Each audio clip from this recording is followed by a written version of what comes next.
السلام علیکم، welcome in Basit medicine care. ناظرین، زندگی ایک کیمیائی عمل ہے جو ہر وقت جاری رہتا ہے۔ اس کے نتیجے میں کچھ فاسد اور نقصان دہ مادے وجود میں آتے ہیں۔ گردے ان فاسد مادوں کو خارج کرتے ہیں۔ انسان کے جسم میں دو گردے پیٹ کے پسلیوں سے ذرا نیچے ریڑھ کی ہڈی کے دونوں طرف ہوتے ہیں۔ ان کا سائز تقریباً ایک مٹھی کے برابر ہوتا ہے۔ ناظرین، ذیابیطس اور بلڈ پریشر گردوں کی خرابی کے دو بڑی وجوہات ہیں۔ گردوں کی خرابی کا سب سے خطرناک پہلو یہ ہے کہ بہت عرصہ تک گردوں کی خرابی کی کوئی واضح علامات ظاہر نہیں ہوتی اور نہ ہی کوئی درد وغیرہ محسوس ہوتی ہیں۔ آج میں آپ لوگوں کو گردوں کی خرابی کے ایسے علامات بتانے جا رہا ہوں جن کی مدد سے گردوں کی بیماری کو ابتدا میں ہی پکڑا جا سکتا ہے۔ ناظرین، آنکھوں کے ارد گرد کا حصہ پھولنا گردوں کی خرابی کی ابتدائی علامات میں سے ہے۔ جسم کو مکمل آرام اور پروٹین کی مناسب مقدار ملنے کے باوجود اگر آنکھوں کے گرد پھولن برقرار رہے تو فوراً ڈاکٹر سے رجوع کریں۔ گردوں کی خرابی سے خون صاف کرنے کا کام متاثر ہوتا ہے، جس کی وجہ سے جسم پر خارش اور سرخ نشانات کی شکایت ہو سکتی ہے۔ گردوں کی خرابی کی ایک اہم علامت یہ ہے کہ جسم میں زہریلی مواد جمع ہونے کی وجہ سے بھوک نہیں لگتی اور نہ ہی کچھ کھانے کو دل کرتا ہے اور جی متلانے لگتا ہے۔ گردوں کی افعال خراب ہونے کی وجہ سے خون میں زہریلی مواد جمع ہوتے ہیں، جس کی اثر منہ کے ذائقے پر پڑتا ہے اور کھانا تلخ، کڑوا اور معمول سے ہٹ کر لگتا ہے۔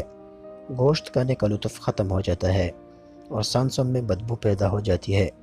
گردوں کی خرابی سے پیشاب زیادہ آنے لگتا ہے اور پیشاب کی بار بار خواہش ہوتی ہے لیکن آتا نہیں۔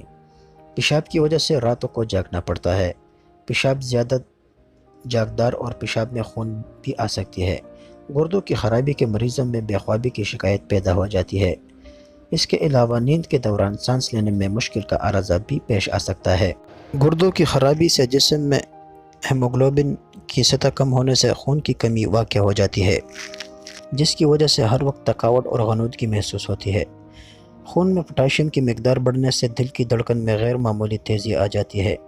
خراب گردے بلڈ پریشر کو مؤثر طریقے سے کنٹرول نہیں کر پاتی، جس کے نتیجے میں شریان میں خون کا دباؤ بڑھ جاتا ہے۔ شریان کمزور ہونے کی وجہ سے گردوں کو مزید نقصان ہو سکتا ہے۔ گردوں کی خرابی سے الیکٹرولائٹ کا توازن بگڑ جاتا ہے، یعنی کیلشیم کی سطح میں کمی اور فاسفورس کا کنٹرول سے باہر ہونا مسلز اکڑنے کا باعث بنتا ہے۔ اگر گردے سست یا کام نہ کرے تو سیال مادے جسم میں جمع ہونے لگتے ہیں، جس سے جسم کی کچھ حصوں جیسے چہرے، پیروں، ٹانگوں یا ٹخنوں وغیرہ میں مستقل سوجن رہنے لگتی ہے۔ ناظرین، گردوں کی خرابی کے مریضوں کے لیے چند باتیں جاننا ضروری ہے۔ ڈاکٹر گردوں کی خرابی کا اندازہ خون میں یوریا کی مقدار سے لگاتے ہیں۔ گردے کے مریضوں کو ایسے غذائیں سختی سے منع کی جاتی ہیں جس میں پوٹاشیم کی مقدار زیادہ ہو، مثلاً کیلے، ٹماٹر وغیرہ۔ گردوں کے خرابی سے بچنے کے لیے ضروری ہے کہ شروع سے ہی ڈائبٹیز، بلڈ پریشر اور موٹاپے پر سختی سے قابو پایا جائے۔ اس کے علاوہ گردے میں پتھری اور بار بار انفیکشن بھی گردوں کو متاثر کرنے کا سبب بن سکتا ہے۔